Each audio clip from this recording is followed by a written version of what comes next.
మూడు ముఖ్యమైన విషయాల మీద మా పార్టీ అభిప్రాయాలను తెలియజేస్తాం. మొదటి విషయం, కేంద్ర ప్రభుత్వం 4 లేబర్ కోడ్లు, కార్మిక కోడ్లని అమలు జరిపడానికి నోటిఫికేషన్ ప్రకటించింది. మొదటిది వేతనాలకు సంబంధించిన కోడ్డు, రెండవది కార్మిక సంబంధాలు, ఇండస్ట్రియల్ రిలేషన్స్ సంబంధించిన కోడ్డు, మూడవది కార్మికుల యొక్క ఆరోగ్యం భద్రతకు సంబంధించిన కోడ్డు, నాలుగవది కార్మికుల యొక్క సోషల్ సెక్యూరిటీకి సంబంధించిన కోడ్డు. ఈ 4 ప్రకటించింది. వెంటనే అమల్లోకి తీసుకొస్తామని చెప్పేసి కూడా చెప్పింది. 2019 నుంచి ఇటువంటి ప్రయత్నాలు చేస్తున్నా కార్మికులు తీవ్రంగా ప్రతిఘటించి, కార్మిక సంఘాలు తీవ్రంగా అభ్యంతరాలు పెట్టి, దాదాపు 5 సంవత్సరాల్లో 5 సార్లు దేశవ్యాప్త సమ్మెలను నిర్వహించి ప్రతిఘటించిన దాని మూలంగా ఇప్పటిదాకా అమల్లోకి తీసుకురాలేదు. బీహార్ ఎన్నికల సందర్భాన్ని అది పూర్తి చేసుకున్న తర్వాత, దానిలో విజయం సాధించిన తర్వాత ఈ మొత్తం వాతావరణంలో ఇప్పుడు ఈ లేబర్ కోడ్స్ని తీసుకొస్తే తనకు ఎదురుండదు, ప్రశ్నించే వాళ్ళు భయపడతారు, లేకపోతే వెనక్కి తగ్గుతారనే దుర్బుద్ధితోటి ఈ లేబర్ కోడ్స్ని ఇప్పుడు అమల్లోకి తీసుకురావడం ప్రారంభించింది. దీనికి భారత కమ్యూనిస్ట్ పార్టీ మార్క్సిస్టు కేంద్ర కమిటీ తీవ్రమైన అభ్యంతరం తెలియజేస్తుంది. ఈ చట్టాలైతే బీహార్ ఎన్నికల దాకా ఆగి ఎన్నికల్లో విజయం సాధించిన తర్వాత ఇప్పుడు ఎందుకు ప్రకటించాల్సి వచ్చింది?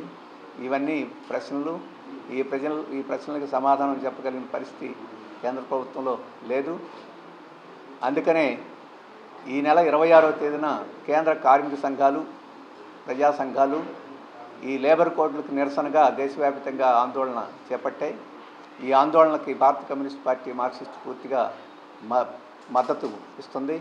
రోజు వైఎస్ఆర్ పార్టీ మీద కారాలు మిరియాలు నూరే తెలుగుదేశం పార్టీ మళ్ళీ అదే వైఎస్ఆర్ పార్టీ అడుగుజాడల్లో వారి చెప్పుల్లోనే కాళ్ళు పెట్టి ఇప్పుడు రోజు నడవడానికి ప్రయత్నం చేయడం అనేది శోచనీయం. వారు చేసిన ప్రయత్నాన్ని విరమించుకొని ఈ కాలేజీలన్నింటినీ ప్రభుత్వమే నిర్వహిస్తే అది వైఎస్ఆర్ పార్టీ చేసిన తప్పులు సరిదిద్దడానికి పనికొచ్చిందిగా ప్రయత్నం చేసినట్టుగా ప్రజలు భావిస్తారు. కానీ అదే విధానాన్ని ఈ ప్రభుత్వం కొనసాగిస్తే వారికి వీరికి ఏమిటి తేడా అని చెప్పేసి మేము ప్రశ్నిస్తున్నాం.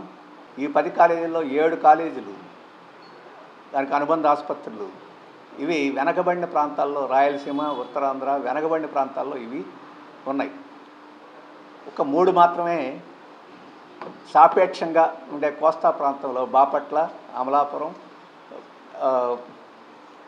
ఈ ఇంకొక చోట 3 మాత్రమే ఈరోజు పాలకొల్లు, ఈ 3 మాత్రమే ఆంధ్ర ప్రాంతంలో ఉన్నాయి, కొద్దిగా అభివృద్ధి చెందిన ప్రాంతాలు ఉన్నాయి.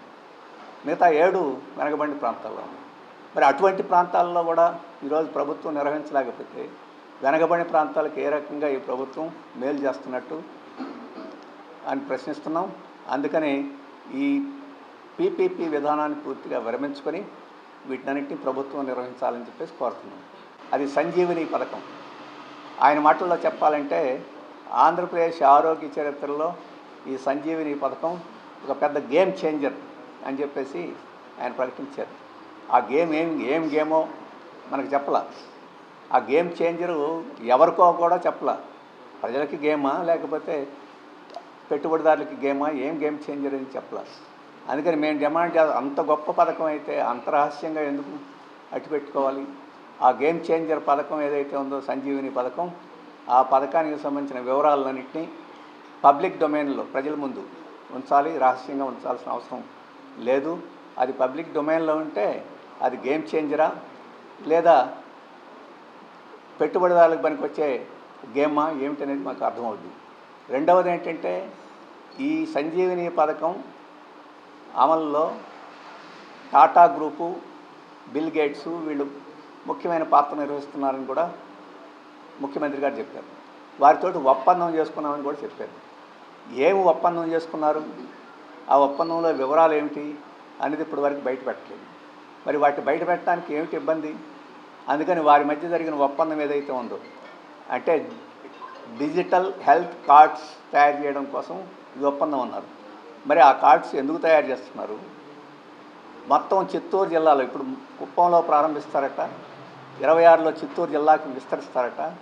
ఆ జిల్లాలో ఉండే లక్షల మంది వ్యక్తుల యొక్క ఆరోగ్య వివరాలన్నింటినీ కంప్యూటరైజ్ చేసి కార్డులు తయారు చేస్తారట. మరి ఈ కార్డుల్ని ఎవరు ఉంచుకుంటారు, ఎవరు వినియోగించుకుంటారు? మందుల కంపెనీలకు అమ్ముతారు ఈ వివరాలని.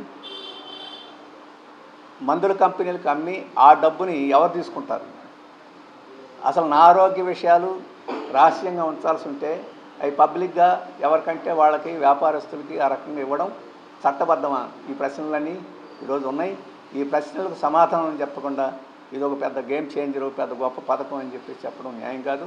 అందుకని ఆ సంజీవని పథకానికి సంబంధించిన వివరాలన్నింటినీ బహిరంగ ప్రకటించి అది చర్చకు పెట్టి సామాన్య ప్రజలకు ఉపయోగపడుద్దో లేదో తేల్చాలని చెప్పేసి ఈ సందర్భంగా మేము ముఖ్యమంత్రికి విజ్ఞప్తి చేస్తున్నాం.